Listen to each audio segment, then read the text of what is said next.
We're back for Your Ears Only. I'm Eddie Robinson. I'm David Alpern. Began in the 19th century with a free-spirited actress, poet, pioneer of dress and undress, named Adah Menken, also known as the Naked Lady. She caught the attention of Walt Whitman, Mark Twain, and Sir Arthur Conan Doyle, who made her the model for Irene Adler, the woman who outwits Sherlock Holmes. Here to talk about Menken, the first modern femme fatale celebrity for Your Ears Only, we're joined by Michael Foster, co-author with Barbara Foster of the book A Dangerous Woman, The Life, Loves, and Scandals of Adah Menken, 1835 to 1868. Michael, welcome to our show. Thank you. Talk about the storied place of Menken's birth, her racial background, and how both shaped her later life. Well, it was New Orleans before the Civil War.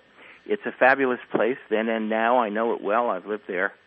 And Menken was born, her mother was Creole, and her father was very likely Jewish. She had some Irish in her.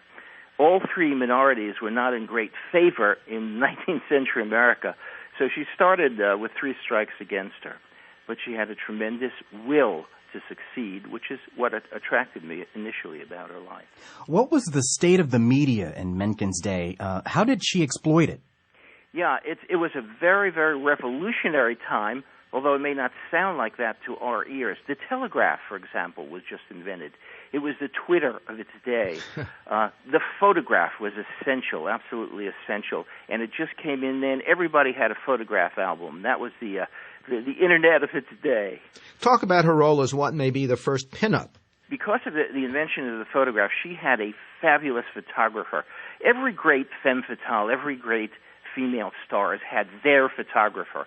And Adah had a guy named Napoleon Cerrone, the Rembrandt of the camera. Most Victorian photos are just dreadful. They're very stiff. Not Napoleon Cerrone's. They tell a story. And he did Adah dozens and dozens. And these photographs could be reproduced and sent out in many, many copies so that Adah becomes the first pinup. She was a stripper, an actress, but not always popular with the critics like plenty of the current celebrities now. Tell us about that. She did an act called, from a melodrama called Mazeppa. She could do anything. She did comedy, song and dance, repartee with the audience when it wasn't done. But she got this one role which packed theaters from New York to Frisco to London to Paris during the Civil War. It was about a freedom fighter in the Ukraine against the Russian Tsar, Prince Mazeppa, always played by a man, but now Adah took it over. There's one scene in there where his enemies capture Prince Mazeppa, strip him naked, tie him to a horse, send him up a 4-story stage mountain to die. Well, this had always been done with a dummy. Adah did it in the flesh. She was a great horsewoman. And they tied her to the horse. She looked naked, but she was in a body stocking. That's how she became known as the Naked Lady.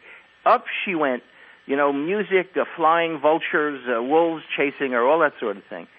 And it just packed the houses. You couldn't get in. You couldn't even get standing room. Like today's celebrities, too, multiple marriages added to her legend. How many and who did she marry? Yeah, 5. And 5 husbands. Sometimes divorced, sometimes not. And incredible in the Victorian age. Let me just concentrate on the main ones. And number 3 was the love of her life, John Heenan, the world heavyweight boxing champ. Well, they fell madly in love.